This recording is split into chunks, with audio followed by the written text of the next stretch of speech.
So if you come to the syllabus weighting, okay, the first one is scope of management accounting.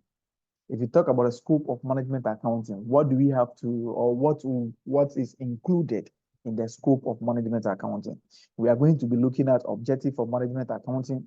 What does the management accounting seek to achieve? We learned the last time that management accounting is concerned about providing information to the management or the directors for making internal decisions. They want to control the operations of the company. They want to make sure how they can improve the sales of the company. So all management accounting information are for internal use. They are for internal use, and they are needed to improve upon the operations of the company.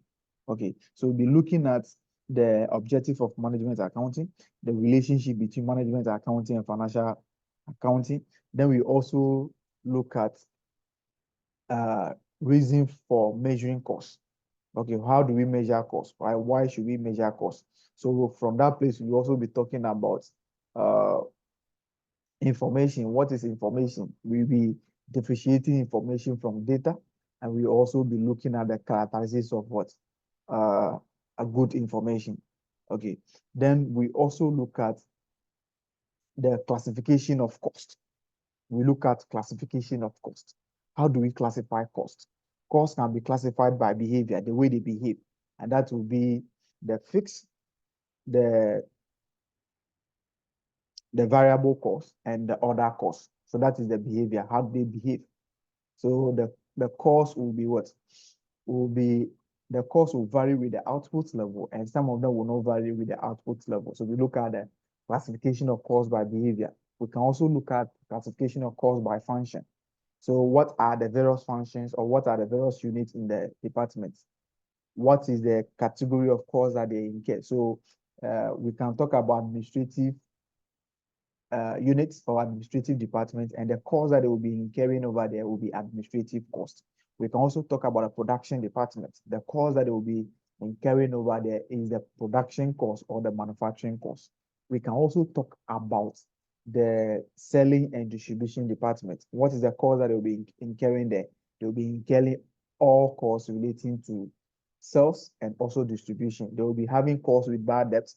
They will be having commissions. They will be having discounts allowed. Those are the costs that they will be incurring over there. Then we also come to other functions. So cost is being classified based on the function. Sometimes the cost can also be classified based on the nature. What is the nature of the cost? So we can also classify costs based on the what? On the nature.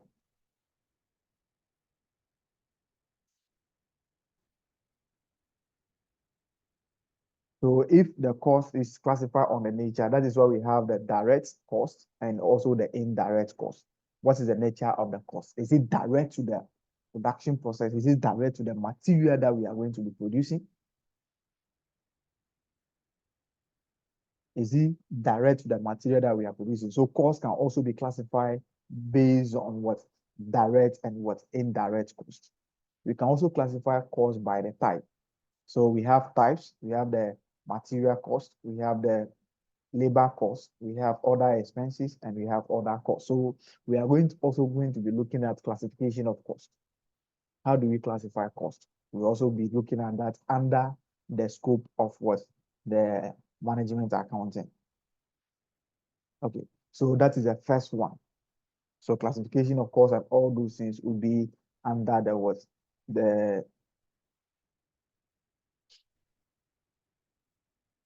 Under the scope of management accounting. And we'll also be looking at issues of opportunity cost, or we'll be looking at issues of relevant cost. Sometimes the company will like to, okay, we want to do something, or you are in the house.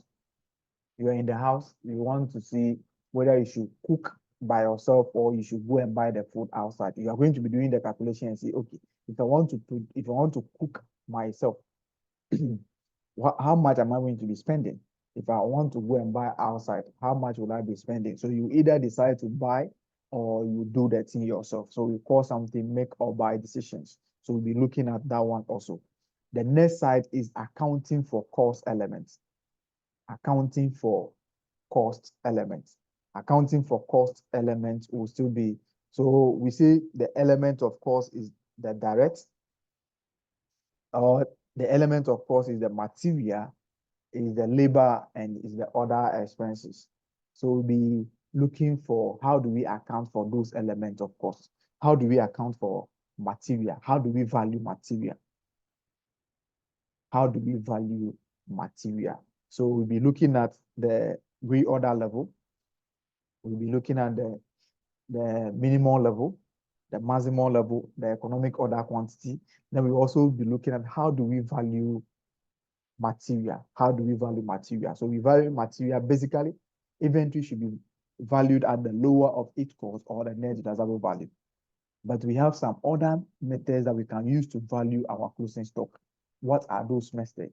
We'll be using the FIFO, the first in, first out. We'll be using the LIFO, the last in, first out. We'll be using the weighted average, and we'll also be using what we call the simple average method. We also come to labor. How do we calculate the cost of labor? What is labor? What are the costs of labor that we have? We have the direct and the indirect. How do we calculate the cost of labor, or how do we reward labor? The cost of labor can be calculated on what? The time basis, or on unit basis, or what we call the piecemeal what? Basis. How do we calculate the cost? We can calculate the cost. That is what I've said. We can use time, the number of hours that a person has worked, the number of units that a person has produced. We can use those ones. How do we prepare a format for labor? If you are having like 1,000 workers, how do we make sure that you prepare a statement that can easily help you to what? To pay these people, to know the amount that you are going to be paying them. We call something payroll. So we'll be looking at what? Payroll accounting. We'll be preparing payroll. We also look at maybe this particular one, there's no issue with overtime and all those things.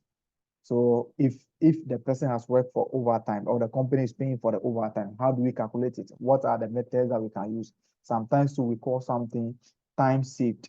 Sometimes you'll be giving the person you can give the person 20 hours to work, but the person will work for only 15 hours. You have to reward the person for the 5 hours saved. You also have that one, but unfortunately, it's not part of this particular syllabus. Looking through the syllabus, I haven't gotten anything like that. Then we also go to the element of course. We know that we have material, labor, we have expenses, and we have overheads.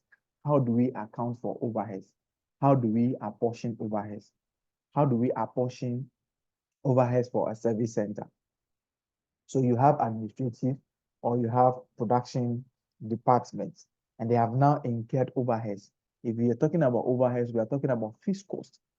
The fixed cost is incurred on total basis. How do we share it among the what? The departments. How do we share the overheads among the departments? So we'll be using the overhead allocation rate, or the overhead absorption rate. If you have rent, what's the best apportionment basis? What is the best apportionment basis? If we are using rent, we can talk about the number of space occupied. If the two of us we are in a room, we can share the rent by looking at, okay, what is the space that you have occupied? What is this one you have occupied? Electricity, we can also use the meter reading. If you are looking at the canteen cost, we can look at the number of employees that the department they have. So we'll be looking at the apportionment basis for overhead, and how do we apportion the overheads. Sometimes the department will have other service department to support their activities. The service departments are not operating on their own. They are there, or they are in existence to help the other departments. How do we apportion those ones? We are also going to be looking at the simultaneous equation method, the redistribution method, and other issues about that particular one. So that is for the accounting for elements. That will be for 15 marks. So they can give you a question that you should calculate the real order level, the minimal level, the maximum level, the real order, the economic order quantity, and also the average one. Or they can give you a question to value inventory using any of the methods. They will give you the methods. Or they can give you question on what? Overheads. Okay. So let's come to what we call the costing techniques. The costing techniques over here are the methods or are the tools that we use to what? To price our products. How do we cost a product? So under the costing techniques, we are going to be looking at issues with absorption costing. We also be looking at marginal costing. Then we also be looking at what we call job costing. So if you want to prepare or if you want to do a job for a specific customer, how do you price the product? So you are doing the work for customers' what requirements. I'm saying that you should prepare a table for me, and the table should be like this. How do you price that particular table? How do you determine the price of the table? How do we go about it? You are going to be using material, you are going to be using labor, you are going to be using other expenses like maybe the sandpaper that you'll be using is an expense, you'll be using those ones. So you calculate the cost of those ones. Is there any other overheads that you are going to be incurring? You put it, then you now add your profit margin to it. So how do we go about that one too? We are going to be looking at that. So job costing is for customer. You are doing the work for a specific customer. And this work will be done to the customer's what requirements. We also call something what we call batch costing. The batch costing is just on the total basis of the job costing. The job costing, you are doing it for a specific customer, but a batch, you are now doing it for a lot of what people. So you are doing the work in a batch. You are doing the work in a batch. So you are going to be producing a lot of what quantities. But for customer or for job costing, you can just be producing only one for a specific customer. But for batch, you'll be doing it for a lot of people. So what is the difference? The job costing, always we do the costing for what? Only one unit. But for the batch, we are going to be doing it on batch basis. There's no difference. The only difference is that you multiply your job cost by the what? By the number of unit that you are producing in a batch. They follow the same principle, but just that on the unit basis, we'll be calculating the cost per batch. But for job, we'll be calculating the cost per unit. All right.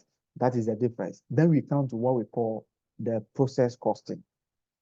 You see, most of the companies, especially the manufacturing companies, before they come out with the finished goods, their products normally pass through a lot of what? Stages. Like let's come to the pure water making companies. What they do, they have to go and fetch water, and they can have a department for that one. They have to go and get the water. They have to filtrate it. Some people will come and put it together, then they'll come and do rebagging, all those things. You see that it will be passing through a lot of processes. So process costing is being adopted by companies that have a lot of stages before their finished goods will come out. So how do we go about it? If there's an issue of work in progress, if there's an issue of abnormal loss, how do we go about those ones? We also look at that. We're also going to look at that one too. If you talk about the next costing techniques is service costing. So schools, they don't produce and sell, they render service. Okay, they render service or they provide service. The question now is how are they also going to what? Price their services. That's what we call the service costing.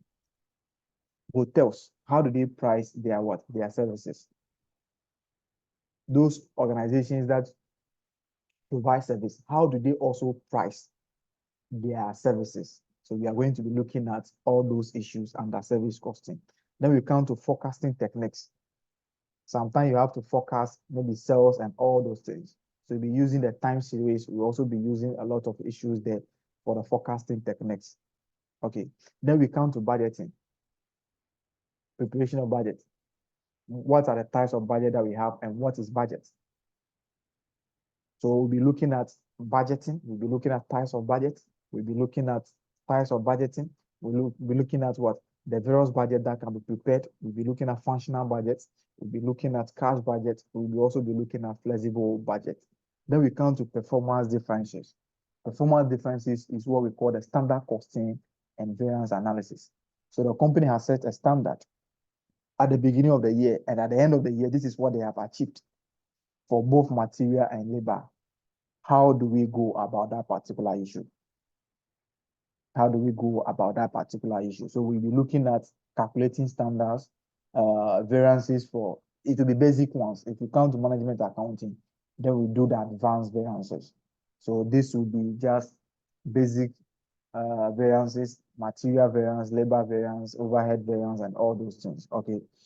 But as I said that there are some areas, whether you go to heaven or not, they will come in the exam. So variance will come, budgeting will come, the forecasting techniques will come, the costing techniques, it will be there, but they will bring any one of them. The accounting for cost element will also come, and they will bring some theory questions on the scope of management accounting.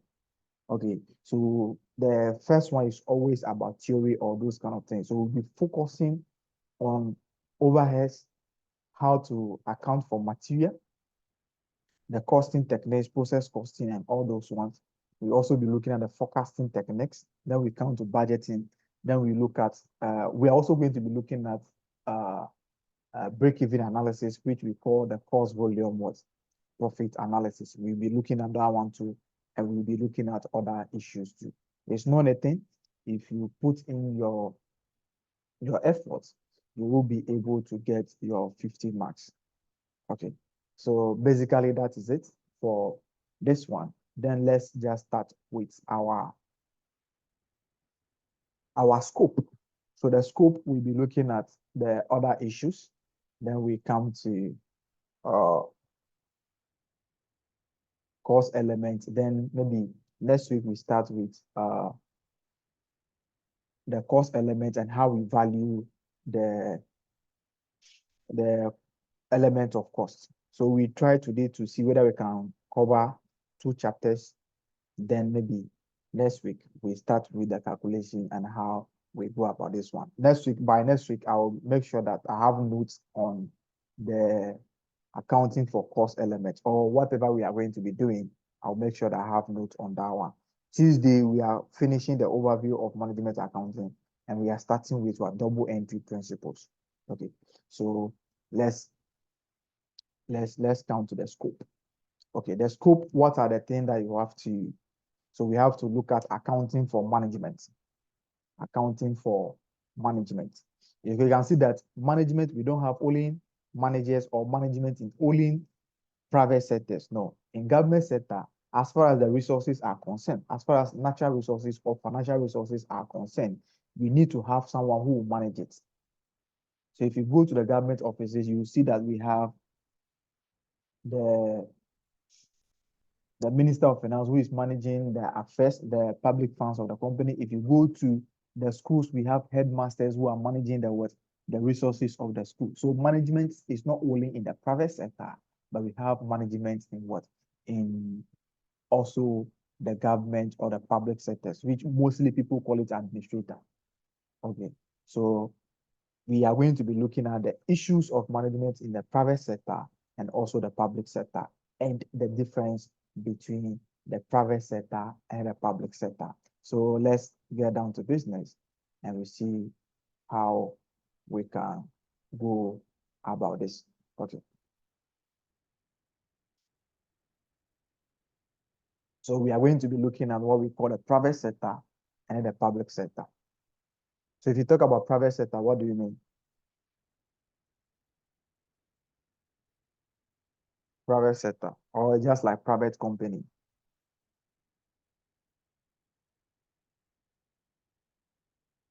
Seniors, private sector, what do you mean?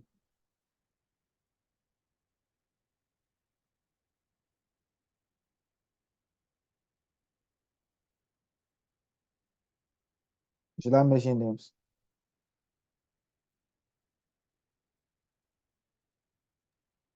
Please, can you come again? Since I cannot hear.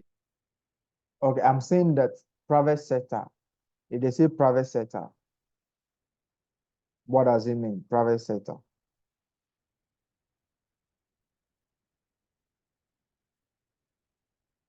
Can you hear me now? Yes, please. Yes. Okay.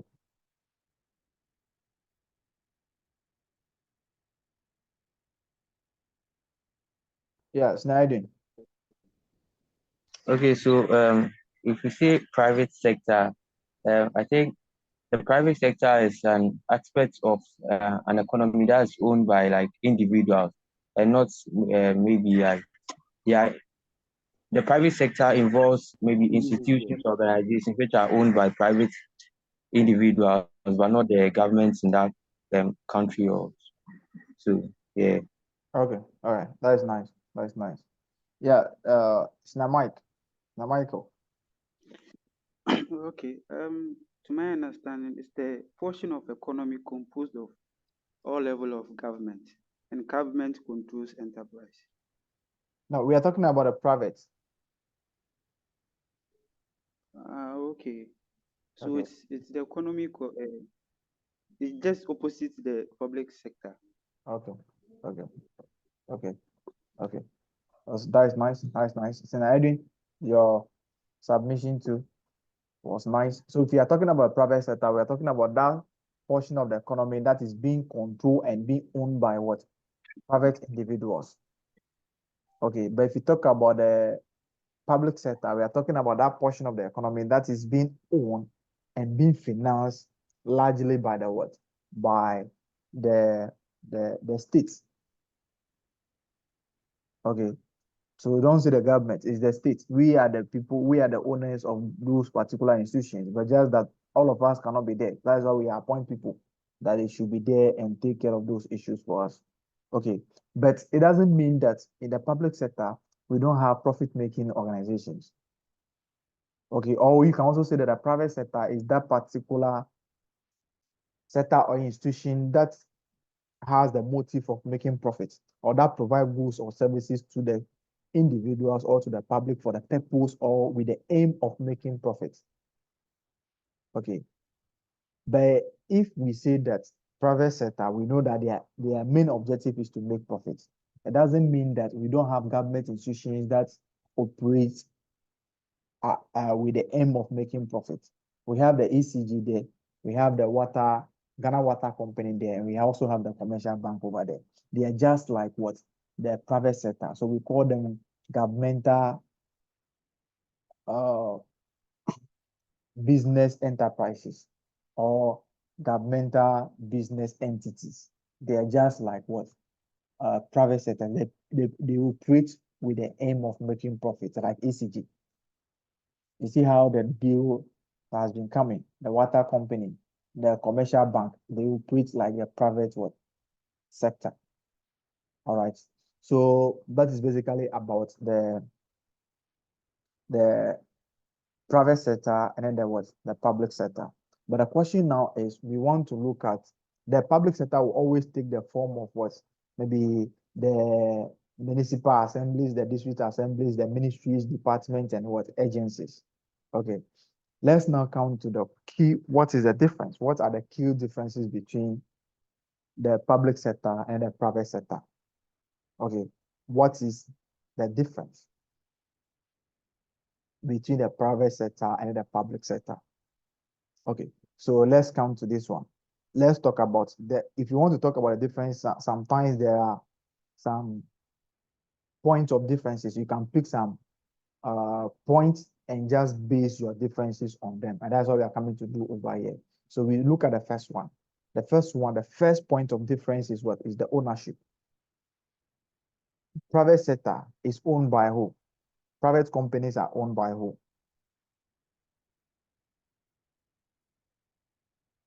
Who are the owners of the private sector?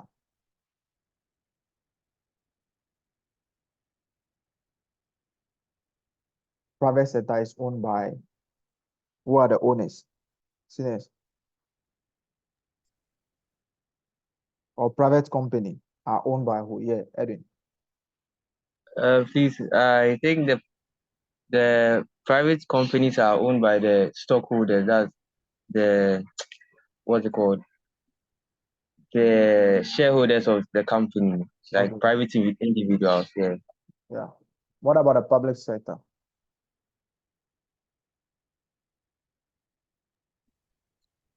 And the public sector is also owned by the state, and as such, like the people of an economy, the government. Okay. And yeah. Okay.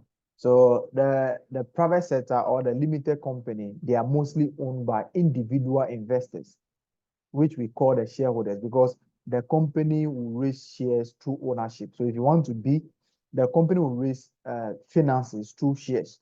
So if you want to be part of the owners, you just have to come and buy the shares of the company. So it is the shares that is going to give you ownership. So if you are a shareholder or if you purchase a share in the company, then you are automatically an owner of that particular company.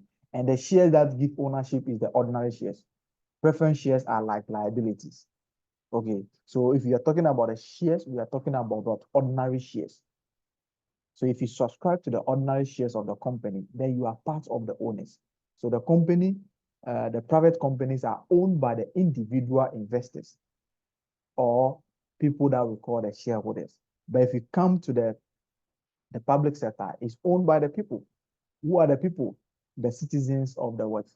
Of the state or of that particular country, which is always through the government, because all of us cannot be there and saying that we want to manage the affairs of the country. We need to select one person that will be in charge of issues. That is why we normally select the government through election. All right, let's come to the other issues, which is management. How is the private sector managed, or who are responsible for managing the private sector, and who are responsible for managing the public sector?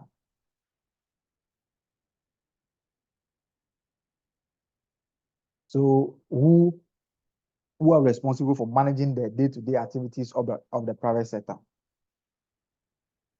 Yes, Edwin. The people responsible for managing the day-to-day activities of the private sector are the managers, like what's it called, employed by the shareholders. Okay. Okay. But what about the public sector? The public sector is mostly through governments assigning duties to people. Okay. So maybe Okay. All right.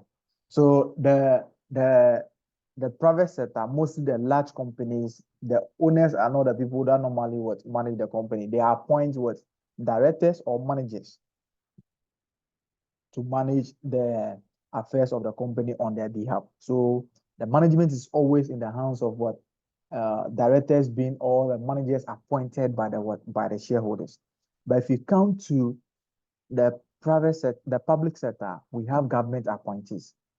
So you can see that the person in charge of Ghana Police Service is the IGP, who was appointed by the president. You see, if you go to the district assemblies, we have the DCEs and then the MCEs.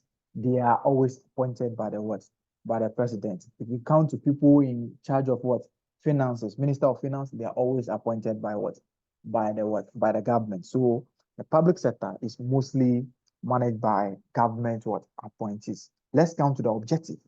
What is the objective, or what is the primary objective? What's the reason for the public sector? What is their main goal, or what do they aim to achieve? What they aim to achieve, that is the objective. What do you want to achieve? So the private sector, what is their aim, or what is the objective? What do they strive to achieve? Yes, Michael.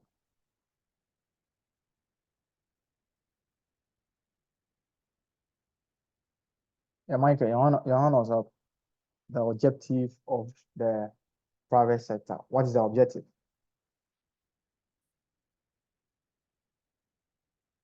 Yes, Nadine. Okay, so for the private sector, though they provide goods and services for the people, their main objective is to maximize their profits. Okay. Yeah. Okay. So what about the public sector? The public sector, they actually work to seek the welfare of the state, the citizens, to provide affordable goods and services. All right, that is nice. That is nice. So the private sector, the main objective of the private sector is to sustain. How do they sustain? They have to make profit to run their operations. They have to generate a return on the investment by the individual owners. But for the public sector, since you are using the funds of the public or the funds of the citizens, why should you be charging them again? Because you are using their own money to provide for them. So why will you use my own money to produce something and sell it to me at a higher price again? So since we are using your own money to do things, we make sure that things are done to benefit all of you. So the intention is to provide goods and services to the public at a least cost or a less cost. Okay, if you come to this one right now, the SHS is now free, the basic schools are now free. So individuals can now go to school, can now have access to what? Basic education, or the individuals cannot afford what? Basic education, or the citizens of the country cannot afford basic education. But just assume there was no government schools in Ghana. What will happen? It will not be everybody that can be able to afford the services of the private institutions.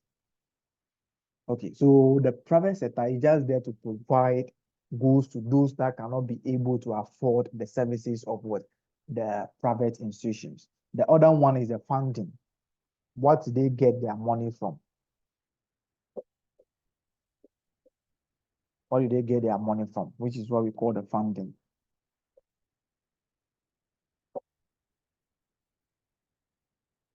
Funding, okay.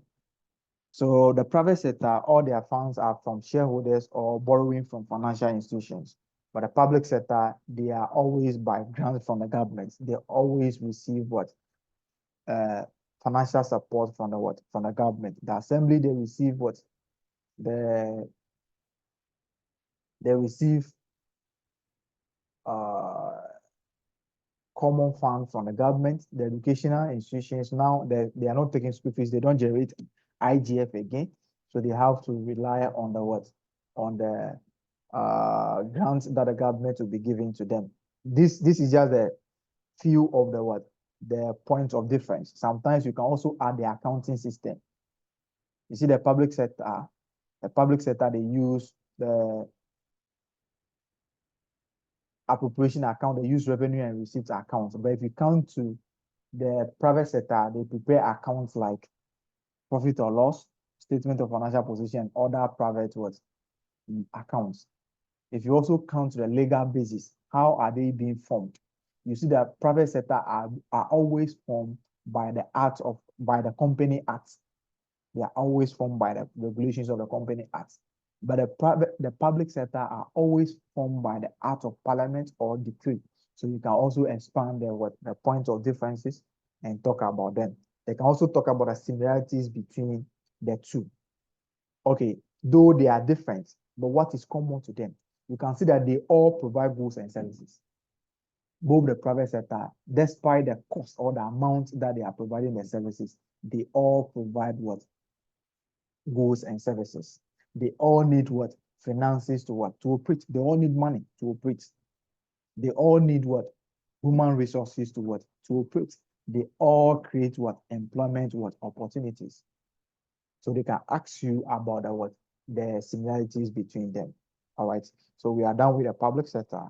Let's move on to what we call. So I've said that sometimes a government might own a trading entity that for all practical purposes is just like a private company. For example, a government might own the electricity supply companies who sell electricity to the public. These are known as government business enterprises. I've said that already. Yeah, Senior Christian. Okay, please, can you retake the similarities between the public sector and the private sector, please? Okay. I'm saying that they all provide goods and services. They all provide goods and services. Okay. If you are done with that one, then let me move on to the next one. They all provide goods and services. Okay, please continue. Okay.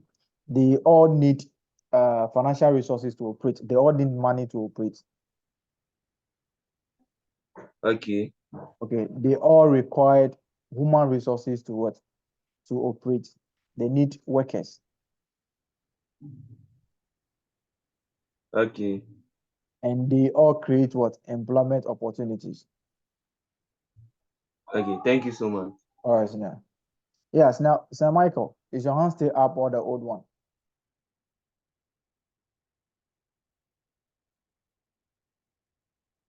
That might be the old one. So let me just drop it. Okay. So that's that for that. Let's count it. Please, this particular paper. Yes, now Michael, is your hand up or is the old one? Now Michael, can you hear me?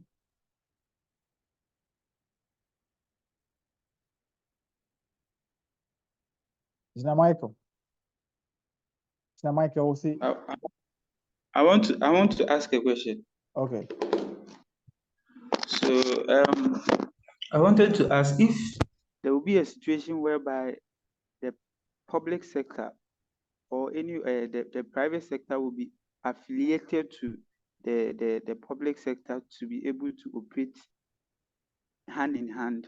Yes, we have what we call, if you come to public sector accounting, which you'll be doing maybe if you are done with the level 1, we have what we call the public-private partnership. Okay.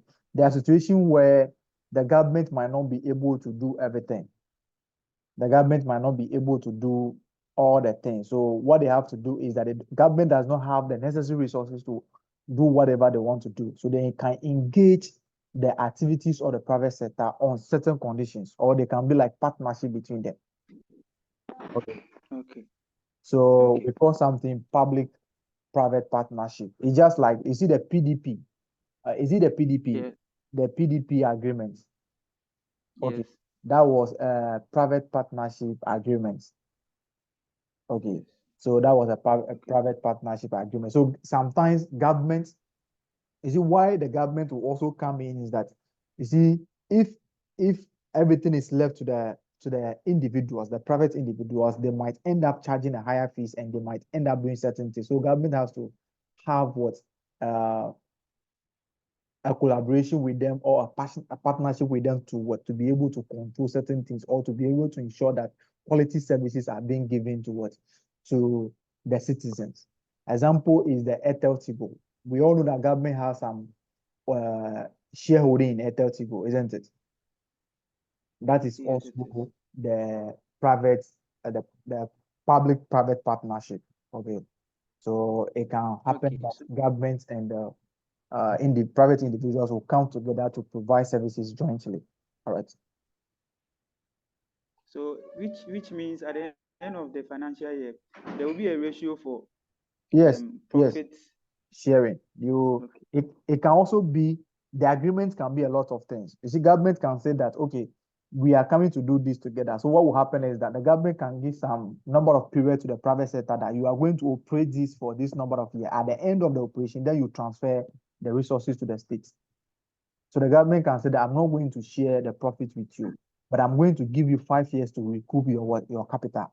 At the end of the 5 years, the property will now become that of the state. So it will now be officially the public entity, or it will now be officially a public institution. Okay. So the arrangement depends on how, or the sharing, or whatever is going to happen. It depends on how the arrangement is done between the two parties. Okay. All right. Thank you. Okay. Let's come to what we call, you have to know that in every situation, we need data. Since you are going to be making decisions, management, we are saying that management accounting is about providing information or management information to the management of the company to make what? Decisions. Decision has to do with to close down certain divisions, to lay some people off, to cut our operations and all those things. Before we can provide the information, we need data. We need to collect data. Then we now process the data into information and give it to them. So we are going to be looking at the difference between data and information. Data and information. If we say data, what is the meaning? Data.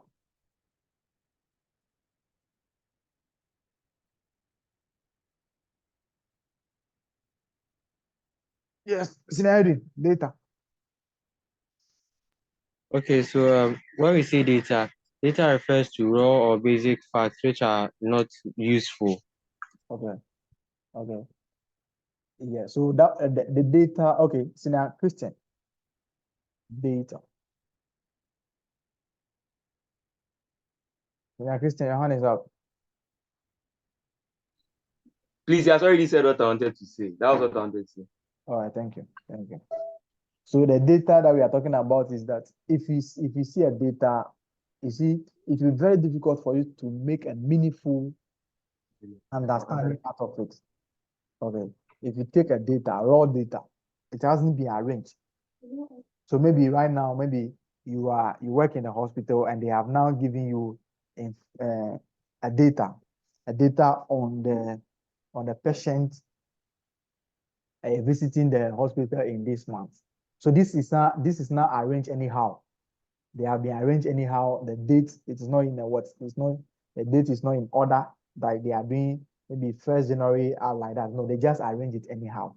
You see, it will be very difficult for you to make a meaningful understanding of it, or it will be very difficult for you to use that particular data for what decision making. So what do you have to do? You have to make sure that you sort it yourself.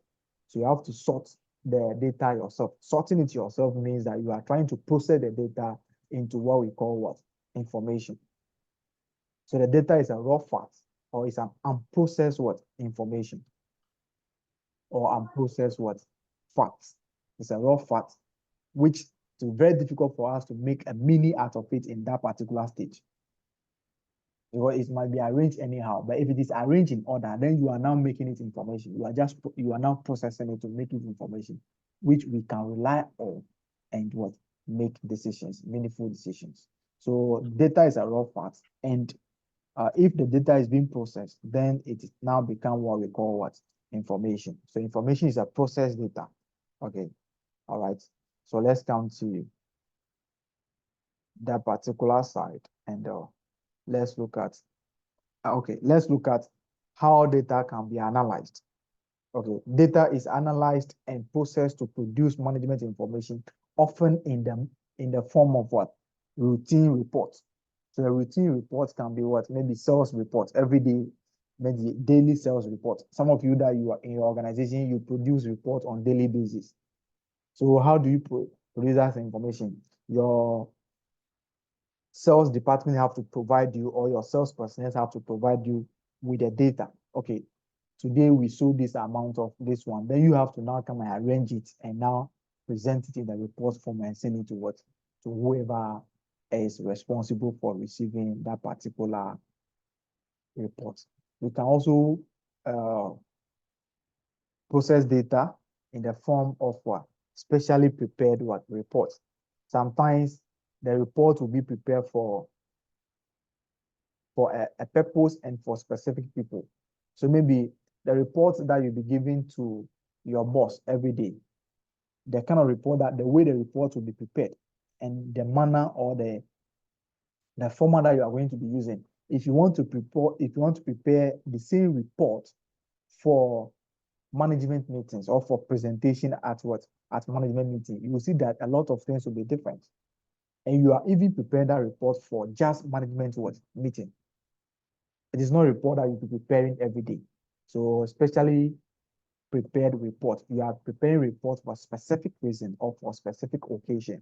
So we can also process the data or analyze data into the specially prepared reports. Okay, and another one is to answers to one-off inquiries that are input into computer system.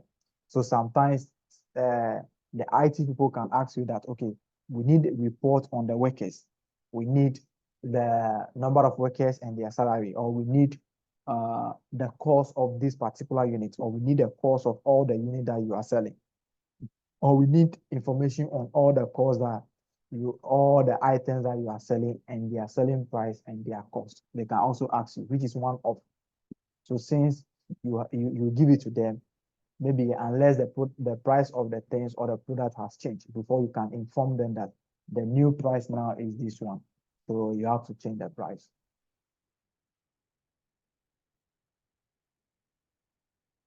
Okay.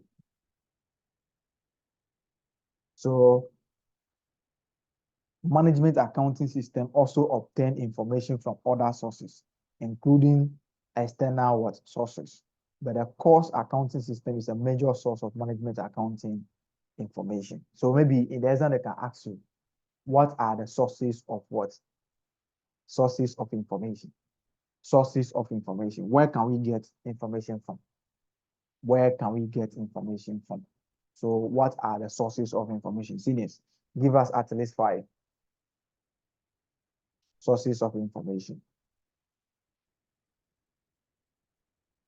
Where can we get information from? Or where can we get?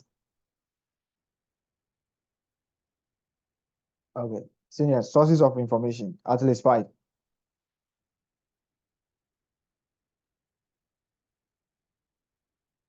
Yes, Sir Michael. Okay, we can get information from newspapers and then journals. Okay, okay, that is also cool. Okay.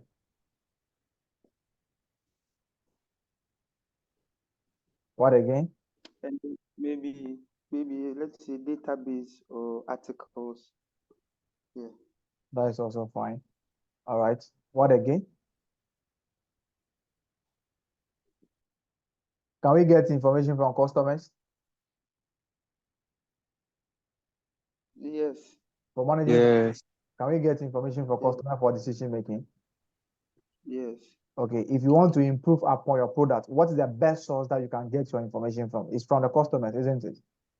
Yes, Yes. Yes, please. it is. From the consumers of. So what about suppliers? Yes, we can get information from suppliers. Can we also get information from our employees? Yes. Yes, please. Can we also get information from the financial report being prepared by the company? Yes. Yes. Okay. So if they ask you the sources of information, these are the things that you are going to be saying. You don't have to think, you don't have to worry yourself by thinking. No. Where can, if you want to improve the sales right now, where can you get the best information from? You can get the information from what? The customers directly. Or you can also get information from the number of what? The article or the report on the number of complaints being made by the customers. If you want to improve your what if you want to I want to talk about where when do we need information from suppliers? When do we need information from suppliers? Or let's move on. I don't want to crack my brain. All right. So we cannot just be using any information at all for decision making, isn't it? So right now Yes. you need information to improve upon your sales. You need information to improve upon your sales. Okay, then you go to the customer. The customer is now talking about okay, the last time that I bought the product, my kids, they didn't use the product very well, or they pour water on the product and I was not able to use it. How relevant is that particular information to what we want to do? Please, is that particular Irrelevant. information is irrelevant to what we want to do? The information that the customer is giving to us, is it relevant? No. So we can see that not all information that we can use for decision making. So the information that we are going to be using should have certain qualities or characteristics. Okay. So we are going to be looking at the qualities of the what? The good information. Please, this question they can ask you for 10 marks. So pay attention to these ones. All the things that we are doing, I'll be telling you the areas that maybe they can ask you questions on. So please, let's pay attention to the qualities of good information. So information is only useful to managers if it possesses certain qualities or attributes.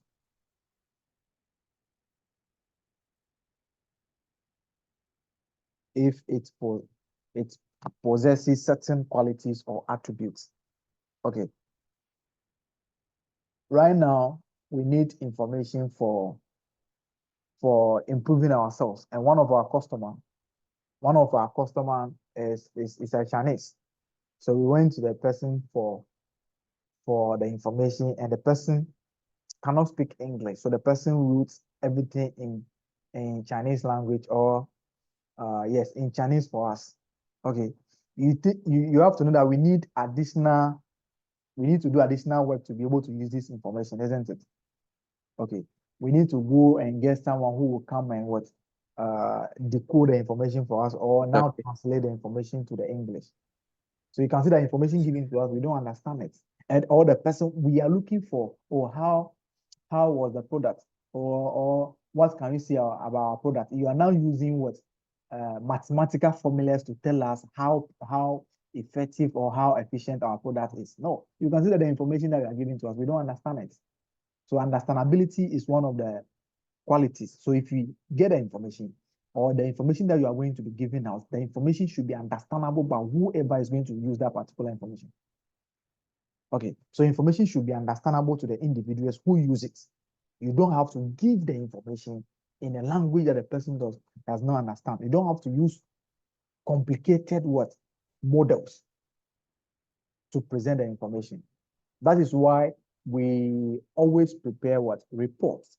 That's why the preparation of the financial statement is very important, because you are now summarizing a lot of activities that happened during the year in a simple format for people to understand.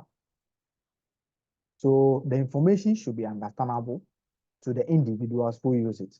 Accounting information must be set out clearly and are properly explained.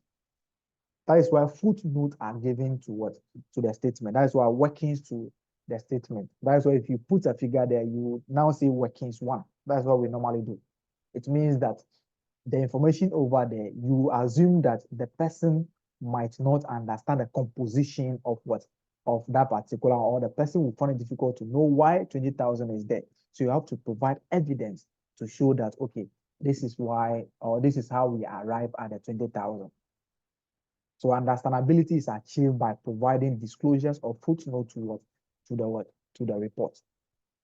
Okay, let's come to purpose and relevance. The information should serve the purpose that it is needed for. If we need the information for predicting ourselves, you are now giving us information on purchases. No, the information is not relevant, because the information will not serve the purpose that we need it for. And the information should be able to help us predict what is going to happen in the future and what has happened in the past. And we should also be able to confirm, okay, it is because of this that this thing has happened. Yes. So the information should serve the purpose that it is So unless information has a purpose, it has no value at all, and it makes no sense to provide it. Information must be relevant to this purpose. Let's also talk about the issue of reliability. If you are talking about reliability, the information should be reliable. The information should be provided from a source that is responsible for providing that particular information. We need the information from a sales manager. Now you are giving us information from from a production manager. You can see that we cannot rely on this particular information, because the information is coming from a wrong source. All right. So the source should be should be accurate, and also should be reliable. And the information should also be free from errors. Okay, if we know that you are a liar, any information that you give to us, how are we going to treat it?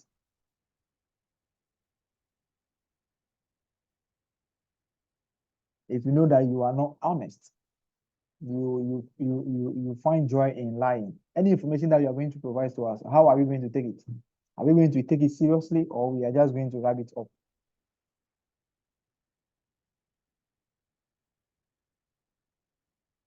I'm just going to wrap it up. So the information, we cannot rely on it. So the information should be free from error. It should be coming from the right source. Then we can actually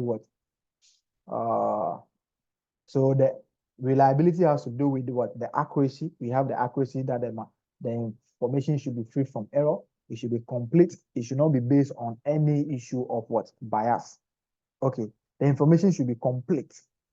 the information should be complete. You don't have to omit what certain information and provide the one that you think is important. No, the information should be complete. So if you are preparing the information for a year, you have to make sure that you prepare or you compare the sales value for every year. And whatever the person must know, all those things should be given in the what? In the information. You have to give all details about the information to whoever is going to use it. So information should include all information necessary for its purpose. However, information in management reports should not be excessive because important information may be hidden in the unimportant information, and it will take managers too long to read and understand. Another one is the timeliness. Information should be provided on time. Information should be made available as at when it is needed.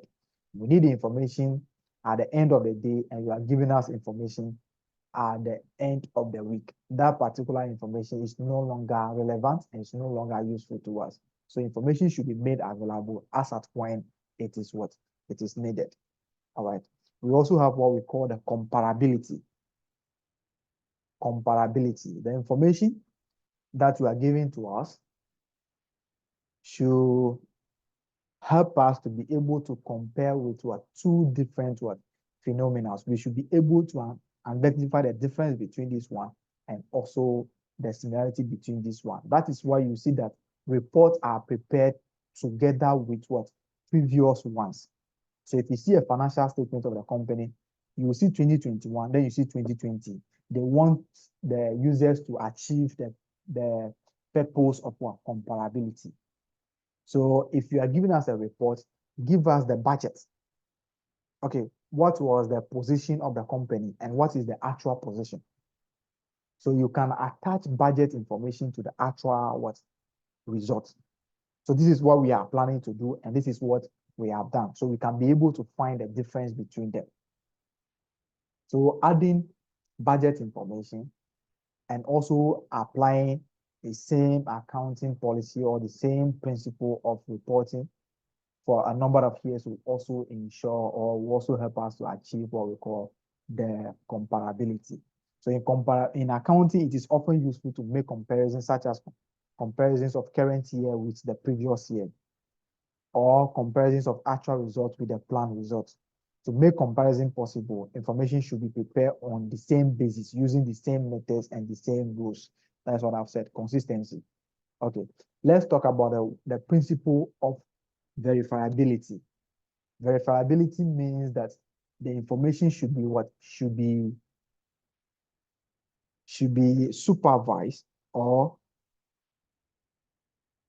should be evaluated or should be vetted by an independent person. Okay, so someone can look at this particular information and say that the person with the knowledge, especially the auditors, they can look at the accounting or the information and say, okay, looking at this one, the information is correct. So we want what assurance from the third party that this particular information in all regards of everything is correct because I have the knowledge and I know how this thing can be done. Another way is that if you want to make information verifiable, you can do you can re-perform the processes that we have performed to arrive at the report or the figures in the report. So if you have sales over there or gross profit, you can take calculator and perform or recalculate the figures yourself.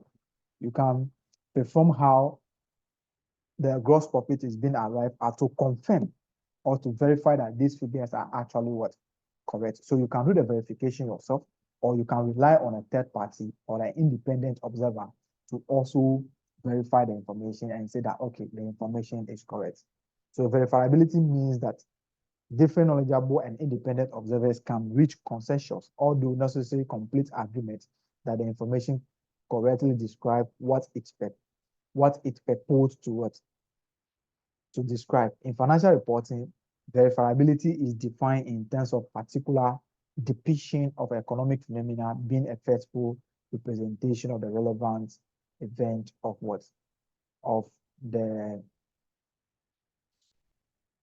the circumstances or the events. The information must be communicated to the right person. So the communication is also important. So the information, who needs the information? Okay. Information should not be in the what? Information should not be at the disposal of everyone. So you have to always make sure that the information is being divided or the information is being delivered to the what? To the target group. Okay. You now want to give information on sales. Okay, or you have provided information on sales. Which department needs this particular information? Which department within the organization needs this particular information?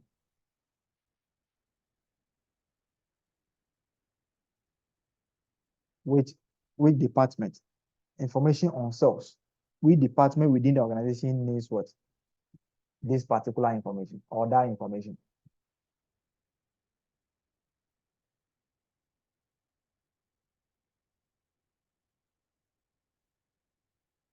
Yes, yes. Information on sales. Which department within the organization needs the information on sales? Yeah, Christian. Yes, Christian. Please, the sales department. Okay, now you are giving the information to administrative departments. Are you communicating to the right people? No, please. All right, so information should always be communicated to what? To the right people. And also, we also talk about what we call the information being cost effective. The information being what? Cost effective. The cost that you are going to incur to get the information should not exceed the benefit that you are going to get from what? The information. So the information to be cost effective. We shouldn't spend much to get the information. Or the benefit that you are going to be getting from that particular information should not be lower than the cost that you spent in getting the information. So information should always be what? Cost effective. So information should be cost what? Effective. Information to be cost effective. All right. So let's look at other issues. We are going to be looking at management accounting and what? Financial accounting. We look at them the last time. We said that accounting is always about you recording, summarizing, and also communicating the transactions that happen during the year to the what? To the users of that particular information. So accounting is basically about you recording. Someone will say gathering, but it's supposed to start with recording. You recording, summarizing, analyzing, evaluating, and communicating what? Financial information in what? Monetary terms to the users of what? That particular information. That is about accounting. And accounting is always for external purposes. Accounting information is always for external users. Accounting information is always for external use. But the management accounting is for what? Internal use. So we look at the differences between management accounting and financial accounting the last time that we were doing the overview of financial accounting. So let's come to accounting over here. The definitions are plenty over there, but that should not be a problem. Okay, so let's see management accounting. Okay, let's come to management accounting. We have said that management accounting is always prepared specifically for internal use by management. What do they use this information for? The management information, what do they use for?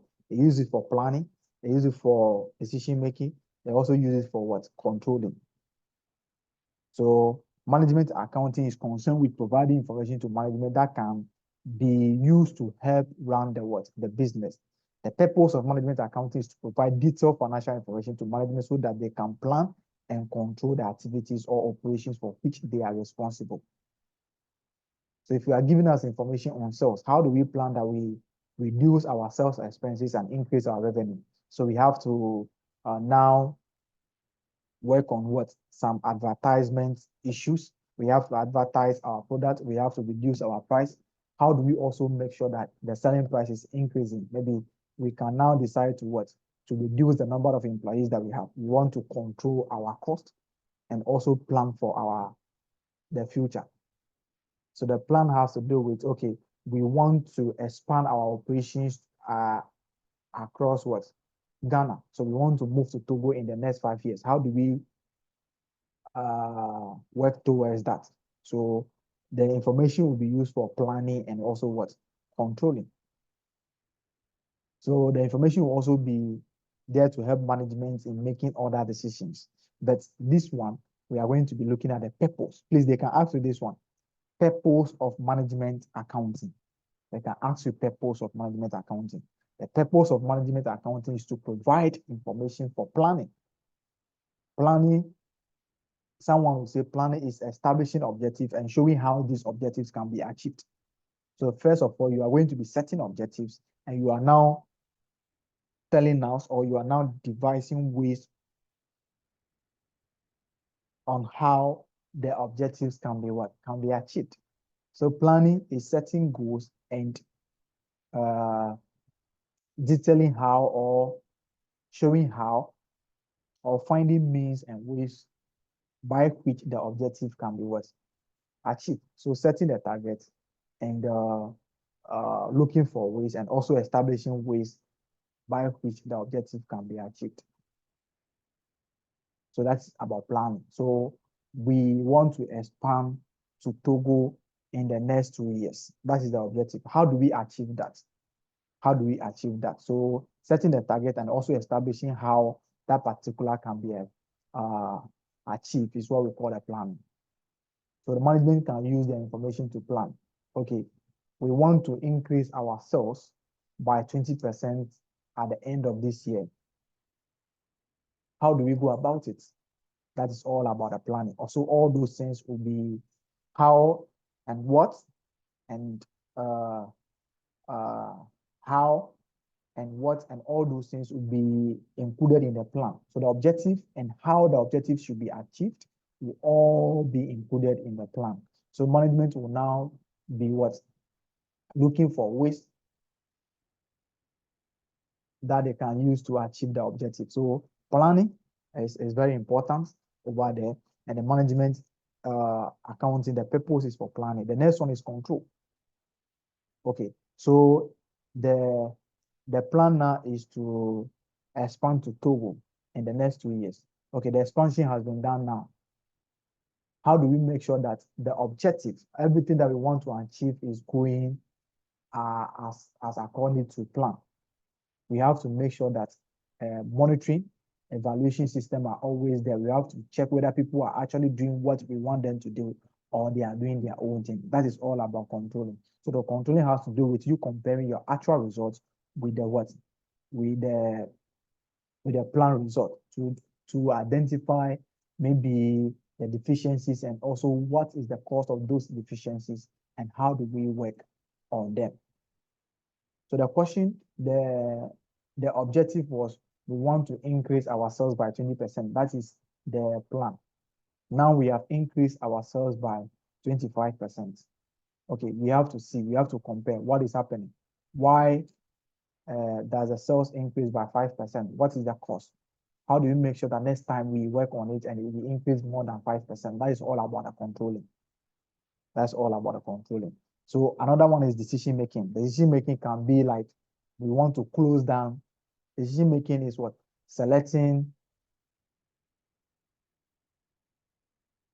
one course of an action from more than alternative or from alternative course of an action. So you have a lot of what? Alternatives available. So maybe we are making loss. So it means that we have to lay some people off, or we want to close down operations, or we want to invest more so that we can be able to boost ourselves. So which of these ones is very important? Which of these decisions is very important? So we are going to say that, okay, if we close down the loss-making divisions, that will be better. So we are going to close down that one. That is what we call a decision making. So decision making, we cannot say that you are making a decision when, or you are making a choice when you have only one what? Only one alternative. It means that you don't have any alternative, so you don't have to think about anything. All right. So decision making is you choosing one course of an action or one issue or one plan out of what? The many plans that you have available. So management can make decisions as to whether they should increase the salary of the people, whether they should buy a new machine, whether they should increase their capacity and all those things. So they can also use the management accounting information. If the information is provided on sales, so how do we make decision to this one? Should we reduce our selling price to be able to increase our sales? Or do we have to increase our selling price looking at how our cost is being increasing, how our production cost is what is increasing? What is the issue? So management will also use that information for decisions. Okay, so we can see that planning involves the following: setting the objective for the organization, making plans for achieving those objectives. I've said that already. Okay.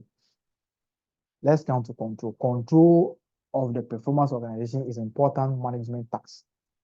Control involves the following: monitoring actual performance and comparing actual performance with the objective or plan, evaluating actual performance, taking control action where appropriate. Okay, decision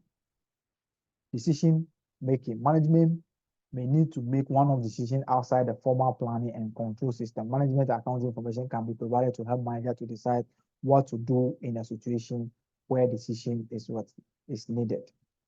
All right, let's come to, okay, let's come to other issues, other issues or other purposes that the management information will be saving. Okay, management accounting system and reporting system may also provide information to management about what we call value for money. Value for money. Basically, the value for money principle is always used by the public sector entities. You see, the public sector entities, what we normally do is that the motive is not to make profit, okay, but to ensure that whatever we are doing, it is of the benefit to the state. So mostly, whenever private sectors they want to undertake an investment or a project, they look for what we call the value for money, the benefit that the project will be given to the citizens. So value for money is an objective that can be applied to any organization whose main objective is non-financial.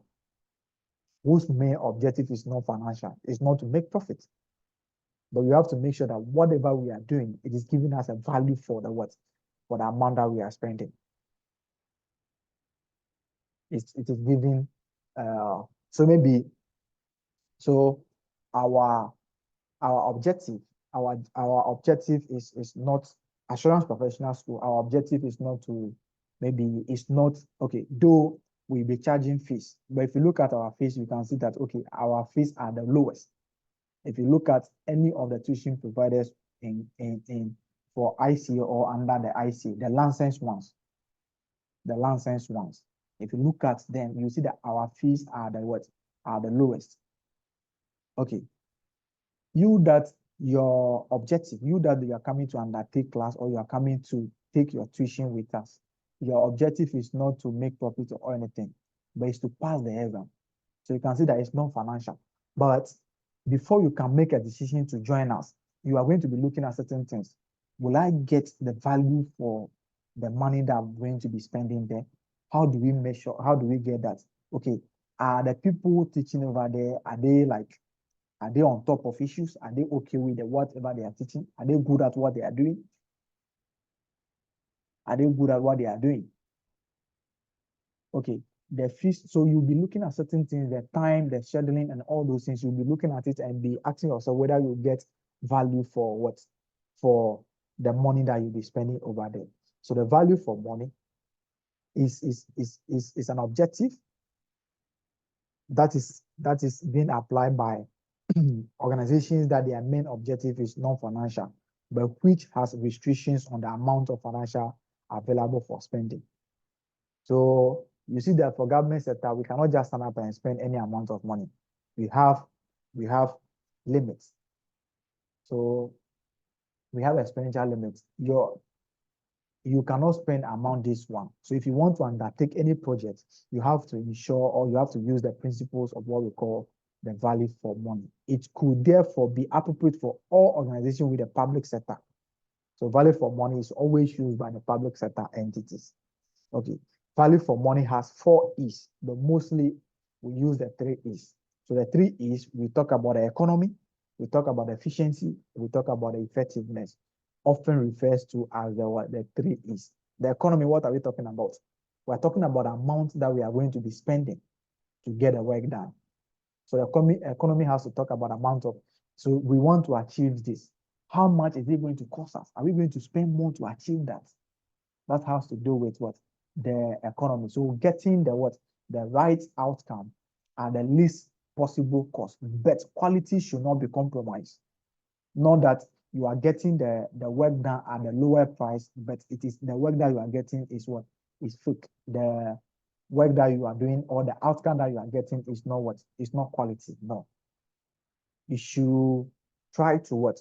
Get the work done at the least cost, but quality should not be what? Compromised. So economy refers to avoiding wasteful expenditure and keeping spending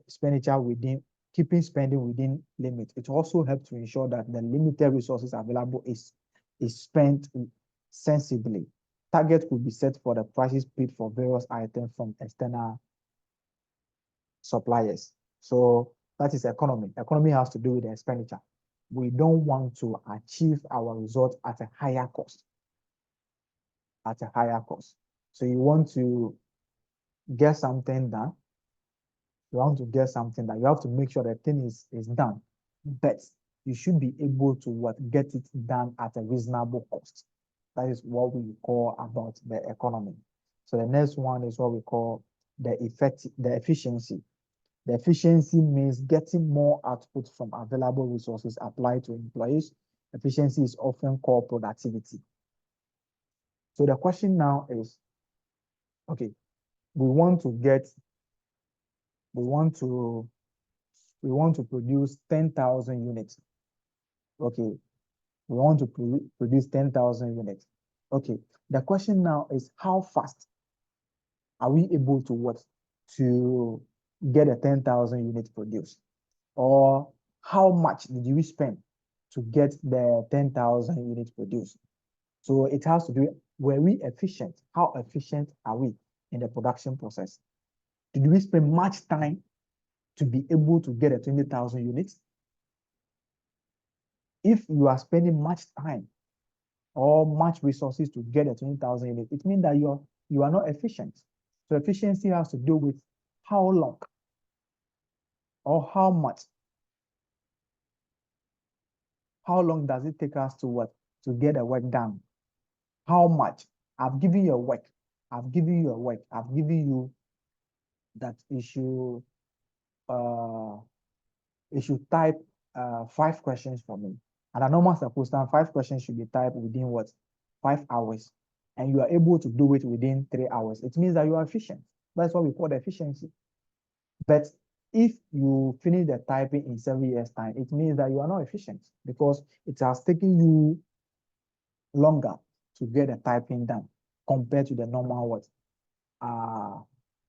hours or the normal duration. So efficiency means getting more output from available resources. You are able to utilize your available resources to the maximum utilization. So you are getting the best out of the limited that you have. You are able to get the best out of the limited that you have. We have only 2 machines, but we make sure that the 2 machines, we are able to produce enough units. That is what we call the efficiency. That is what we call the efficiency. The next one is effectiveness. Effectiveness refers to the success in achieving end result or success in achieving objective. So effectiveness has to talk about, okay, we want to produce 10,000 units. Did we produce the 10,000 at the end of the day? If yes, then it means that we are being effective. So effective means that you meeting your target. But if you are not able to get a 20,000 units within the time, it means that you are not effective. Or at the end of the day, if the objective is not achieved, you are not objective. But if you achieve the objective with a lower or with a minimal resource, that has to do with efficiency. Or you are able to achieve your result within a shortest or within a short period of time, that has to do with efficiency.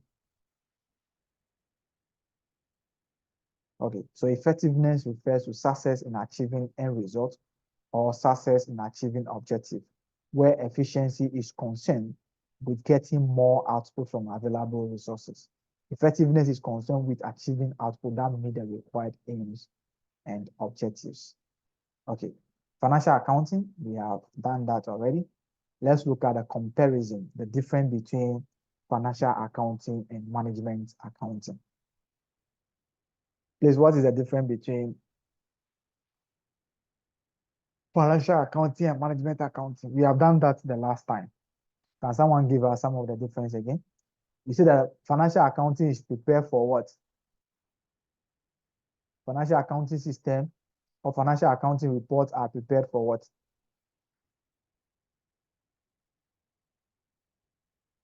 Yes, Senior Christian. Okay, so financial accounting is for external users Okay. of the accounting information. Okay. Management accounting is for the internal users of the accounting information. Thank you. Okay. Okay. We also say that accounting information are prepared on yearly basis, isn't it? Yes, And management accounting, what happens? they are prepared at any interval. Okay. They are prepared at any interval. Okay. We also said that financial informations are being required by law or by law. Yes, it can be a legal requirement or regulatory requirement that all entities must prepare financial statements. But we say that management accounting system or management information or management accounting is not required by law. You only prepare the reports for management use. So there is no legal requirement for preparing management reports or management accounts. But for financial accounting, there is a requirement by law. But because you are going to be using the resources of the people outside, so you have to publish an account as a way of or as a form of stewardship, as a form of accountability. So prepare to meet a legal or regulatory requirement, prepare to meet the needs of management. Okay.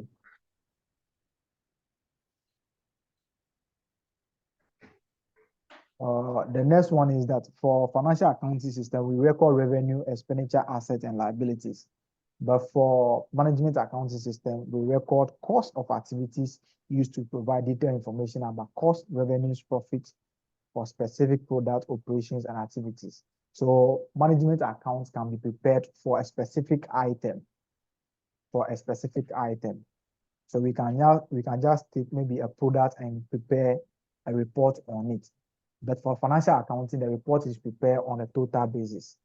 We prepare the report on total basis. So financial accounting, we don't do anything like per unit, no. We prepare our account on total basis. But for management account, it can be prepared for a specific unit. All right. So if they ask you, all the differences that we learn in the overview is the same differences that you are going to be stating over here. So we have come to the end of the first one and that one. Yeah, please, any question?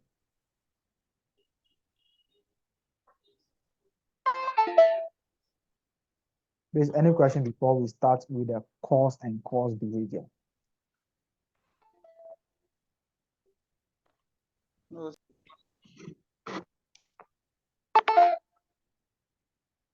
Please, any question? No, please. No, please. Right. So let's come to cost and cost behavior. This one, let me see whether if it is plenty, or let me just do if it is plenty. Is it plenty?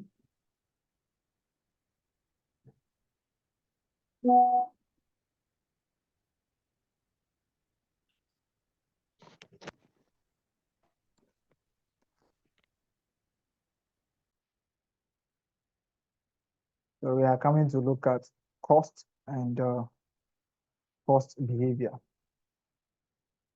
Okay. Okay. So cost and cost behavior.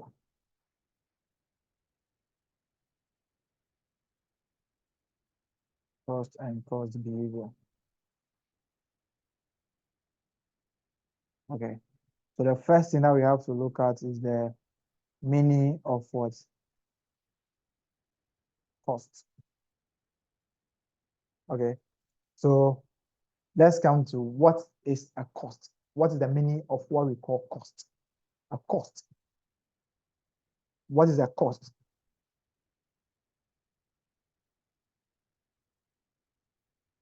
Yes, now Michael. It's an amount to be paid on a product or something. Okay.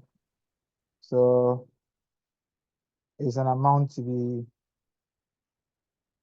paid on a product or an amount to pay for a product or a service. Okay.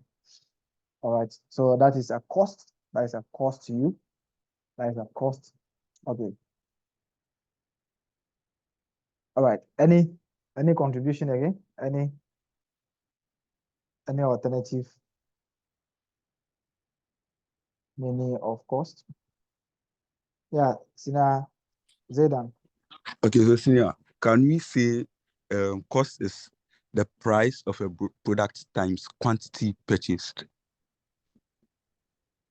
The price of a product times the quantity. Yes, yes. So yes. Okay. That is to the buyer, isn't it? Yes, yes. Okay. Because you have to know that a cost to the buyer is a selling price to the seller. Okay. Yeah, okay. So if you are taking it from that perspective to the quantity purchase in the production of in the perspective of the buyer, that is a cost. Okay. If you are Okay, taking it from yes. the perspective of the seller, that would be a selling price to them. Okay. Okay. So that is also not bad. That is also cool. Yes. Any other alternative answer?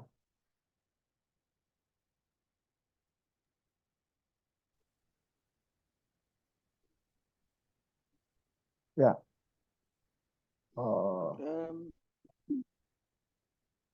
Can you please say it's an expenses incurred in a judicial process? In the Judicial process. what? Judicial process. Can you break the judicial for us? Those given by the law or the court to the Okay, prevailing party. okay. So you are taking it from the perspective of maybe issue with court case or something like that, isn't it? Yes, please. Okay. The cost varies. But what we are talking about over what will be a cost will be different from a cost to someone else. Okay. Okay. Yeah. So a person that is selling maybe shoes, the amount that the person will be buying the shoe will be a cost, isn't it? Okay. Yes, it is. But it mean that I'm producing the shoes. It will be the cost will be the amount that I've spent to produce the shoes. That will be the cost to me. Yes. Okay. Yes. So the cost there, it varies depending on the perspective that you are taking it from. Okay. So if you talk about cost, you can see if you talk about cost, someone can say a cost is the amount of money or is the amount of expenditure incurred to produce or incurred to acquire or incurred to provide a service. It depends. So the amount of expenses incurred or the amount of expenditure incurred to produce what? A particular product or goods, or to provide a service, or to acquire goods, or to enjoy a service. So if you say it like that, that means you are taking it from the perspective of the producer or the buyer, and also the what? The seller.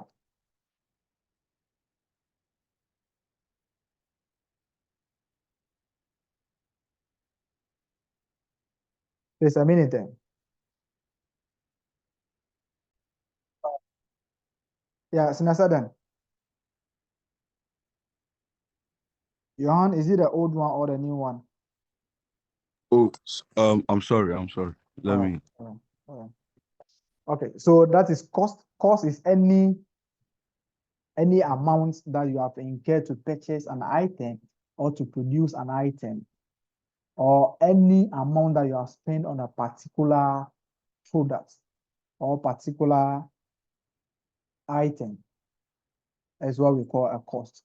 So the cost incurred to produce a product is what we call, or the expenses or the expenditure incurred to produce a product, because we can't say a cost incurred to define a cost. So expenditure incurred to produce a product or to come out with a finished goods is what we call the cost. Okay. The question is, what do you think we have to measure costs? What do you think we have to determine the cost that we incur to produce a particular product? What do you think we have to measure cost? Cost measurement. Why should we measure a cost? Cost measurement. Why should we measure a cost?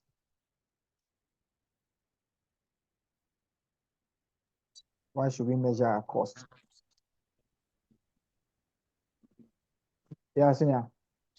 Okay, so I think for like profitability analysis, in this sense, like we have to match our expenditure with our revenue, Okay. so that we see if we are overspending or or being in the range of budget. Okay. Okay. So we can also measure cost for the purpose of pricing. If you want to price your product, okay. If you want to price your product, you can also measure cost. Basically, we measure cost to know the amount of money or the amount of expenditure that has been incurred to produce a product, or the amount of cost that has been incurred to provide a service. So you just have to know the cost, the product cost, and also the service cost. You have to know how much does it cost us to produce this particular product. So that is why we have the material cost, we have the labor cost, we have the expenses, and we have other overheads. Okay, so this is basically about cost, and there are some terminologies that we have to be looking at as under cost. So those terminologies will be, one of them is what we call the cost objects. You also have what we call the cost unit or the cost center. Okay, then we also have the unit cost.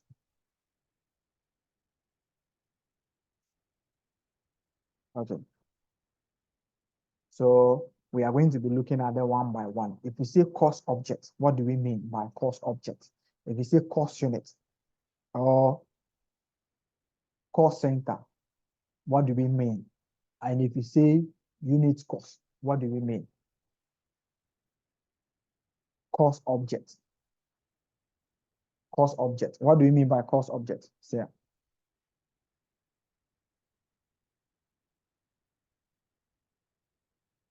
What do you mean by cost object? Yes, now Mike. Okay, it simply means something that okay, let me put it this way. Any object that a cost is assigned to. Okay. Okay. Okay. So it's a term used primarily in a cost accounting to describe something to which costs are assigned. Okay. Okay. Okay. Okay. Okay. So any item or any unit that we have to determine cost for, that is what we call the cost object. So if you are talking about the cost of traveling, okay, so the traveling now is what we call a cost object. So we have to determine the cost of the traveling. So that is what we call the cost object. So any object for which a separate measurement of cost is needed. So mostly if you are doing activity-based costing, they are going to be giving you the cost object. So a group of cost objects is what we call the cost pool. So maybe you see labor, you see material. We can say that labor and the material are all what? Cost objects, because they are activity that cost must be determined for. So you can see delivery cost. You can see delivery cost. You can see packing cost or something like those are what we call the cost objects. Okay, so any activity for which a separate measurement of cost is needed, they can ask you that you should explain some of these ones. Examples of cost objects include cost of a product. So the product now means a cost what? A cost object. The service also means what? The cost object. So we have to determine the cost for the department. So the department is a cost object. The project, we have to determine the cost for a project. So the project now is a cost what? Object. Let's come to what we call a cost unit. A cost unit or cost unit, a unit of product or services for which costs are determined. A cost of a unit of products for which costs are what? Determined. So if you are talking about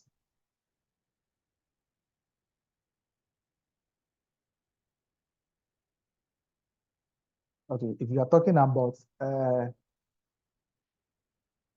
a cost unit is a unit of products or service for which costs are what? Are determined. Example will be what?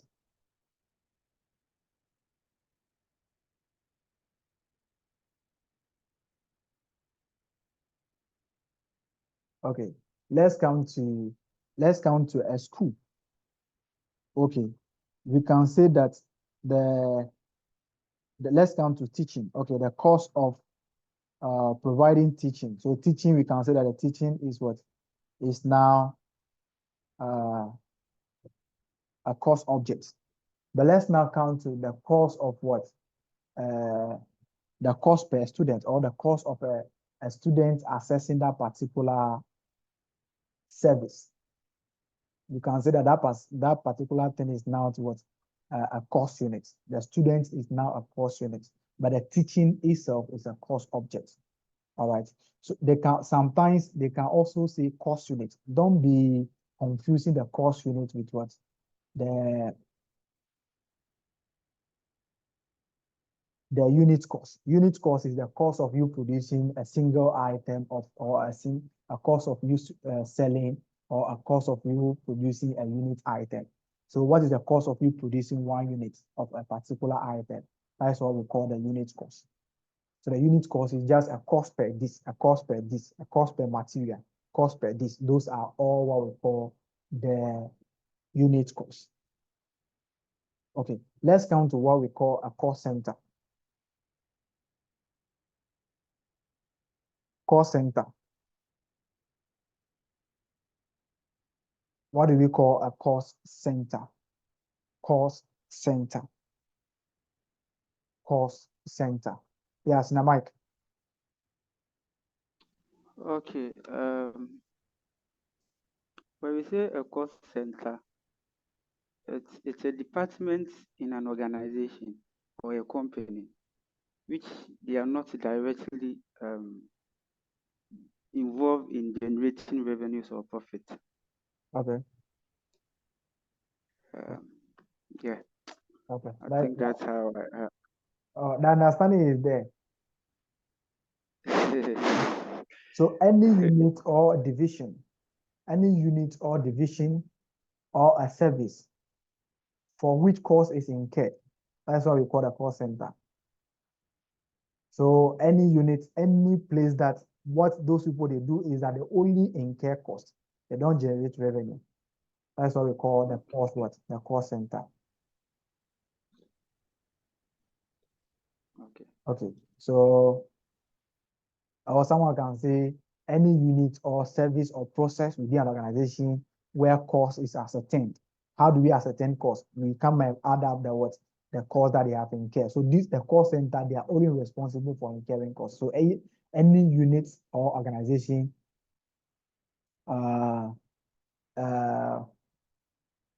where cost is being incurred, any unit or any process or any service within an organization where cost is incurred or that is responsible for incurring only cost, we say that is a cost what center. So the only thing that they do is that what they incur what cost. Okay, let's come to the examples of this one. So if you want to talk about the cost object, the cost object will be the cars produced.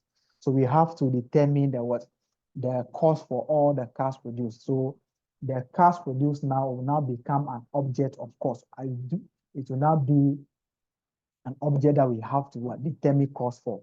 But if you are determining a cost of a car, if you are determining the cost of a car, then that particular car is now what we call the cost unit. The cost unit. All right. So, but they can give you this one that you should explain the following. Then they can say cost object. They can give you cost center. They can give you unit cost and any of them. They can also give you cost drivers. Okay, let's take the cost drivers also. Cost drivers. Cost drivers. Okay, what do we mean by cost drivers?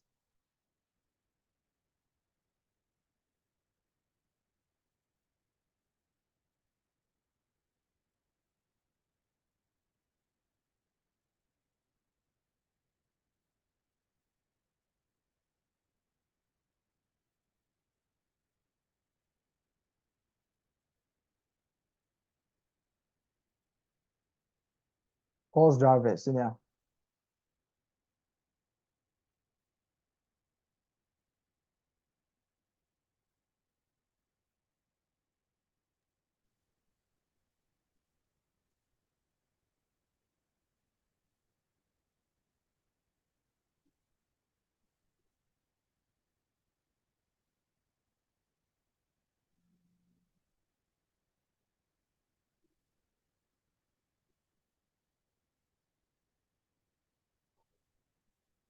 Cost drivers, yes.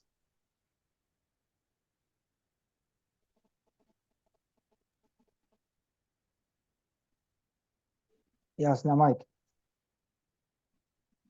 Okay, it's any activity that triggers the cost of something in an organization. Okay, okay, okay, okay. So cost driver is anything that is they are the responsible for what? The occurrence of the cost. So what is causing the cost? That is what we call the cost driver. So whenever a cost is incurred, what brings in the cost? Or what caused that particular cost to be incurred? That is what we call the cost driver. So if you come to material cost right now, what is causing the material cost? Is the finished goods that we want to produce? Is the production that is causing the what? Or the product that we want to produce, that is what bringing the what? The cost. So what is driving the cost? What is the cost? What is responsible for the occurrence of the cost? That is what we call the cost driver. So they can give you all these things and they ask you to what? To explain. The cost object, we say that it is whatever we are calculating cost for. Whatever that we are determining cost for is what we call the what? The cost object. Then we come to cost center. We say that cost center, any unit or function or process within an organization where cost is what? Is incurred. They only incur cost. They don't generate revenue. We say that the cost unit is any unit or is a measurement of what? Or is a measurement unit of a cost center. Okay, so that is it. And they can ask you to talk about those issues. Let's talk about the classification of what cost. How is cost classified? How is cost classified? Okay, so let's talk about the classification of cost. Okay, we have so many types of cost. We have material cost, which is based on material. We have labor cost, that is the cost incurred for what? For employing the workers. That is the labor cost. So the cost that you incur for salaries and those things we can say is a labor cost. Okay. So any cost that you incur for the service that you have enjoyed by a worker is what we call the labor cost. We also have other expenses. You can buy maybe sandpaper you are producing and you are buying the sandpaper, or you bought consumables. Okay, consumables are those products that are consumed together with what? With the product. Okay, so those are something that we call the direct expenses. So if you are selling, you are operating a fast food and you are buying the what? That white one. Is it takeaway? Yeah, takeaway. So the takeaway can be seen as a direct expense, although it doesn't form part of the what? The food itself. The rice and all those things, the oil are those things that are we can call the direct cost or the direct material cost, because those are the things that form the what? The product itself. But you are selling the product together with what? The takeaway and then the polythene bags. So those are what we call direct expenses. They are what we call the consumables. They will be consumed together with the what? With the products. Okay, so we have so many types of cost. Cost, we can say we have a variable cost, fixed cost. We can also say we have direct material, direct cost and indirect cost. So we are going to be looking at how can we classify cost. Okay, cost can be classified looking at the type of cost. Okay, so another type of cost, we have the material cost. We have the material cost. We have the labor cost. We also have the overheads. Okay, that is the type. If you are classifying cost according to type, we have the direct material cost. We have the material cost, which can be direct or indirect. We have the labor cost. So the material cost is all the costs that you incur, all the costs that you incur to acquire the material needed, the raw material needed to what? To produce a particular product. Sometimes they can also call the labor cost and then the overhead cost as a conversion cost. So the cost that you incur to convert the raw material into finished goods is what we call the conversion cost. So sometimes they can give you the conversion cost. The conversion cost is a labor and other overheads. So by type, we have the material cost. What is the type of the cost? Is it material or labor or overheads? We can also classify costs according to their function. So the function will be based on the what? The units, the department that we have in the organization. So for this one, we can have production department and we have production cost. So we have production cost. We have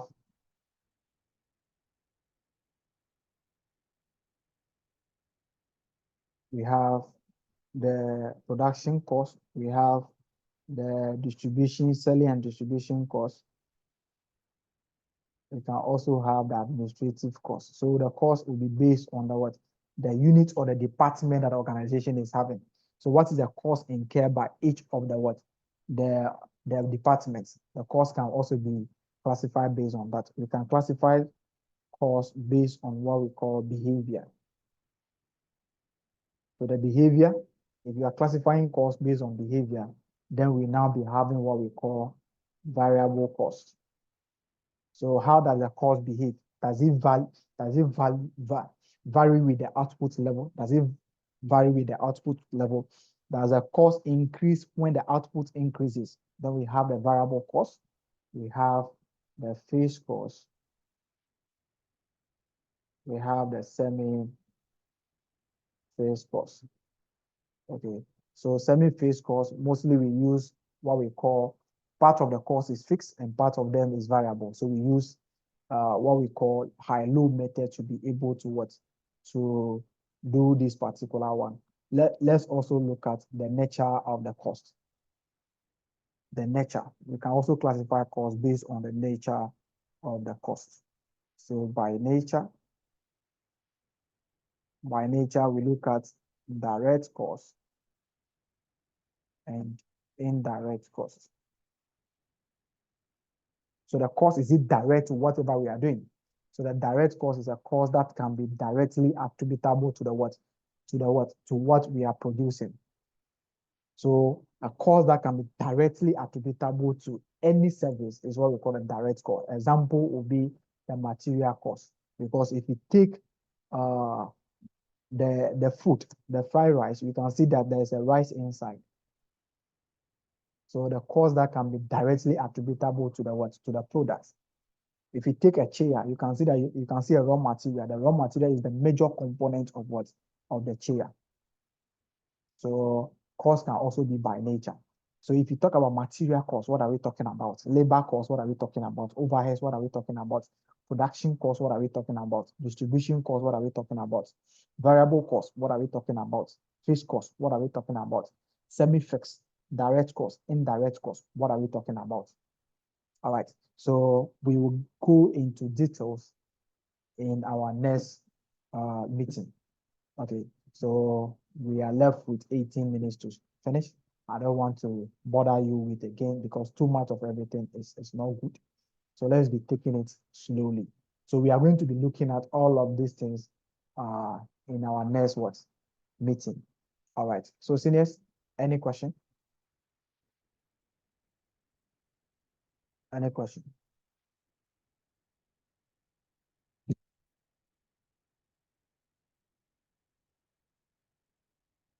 Please, any question? No, please. Okay. So those of us who want to go to church, please, you can now go to church. You don't have to say that I'm the cause for you not going to church today. So please, we are going to meet on Tuesday for financial accounting. Then Sunday we'll continue with this one again. Thank you all for coming.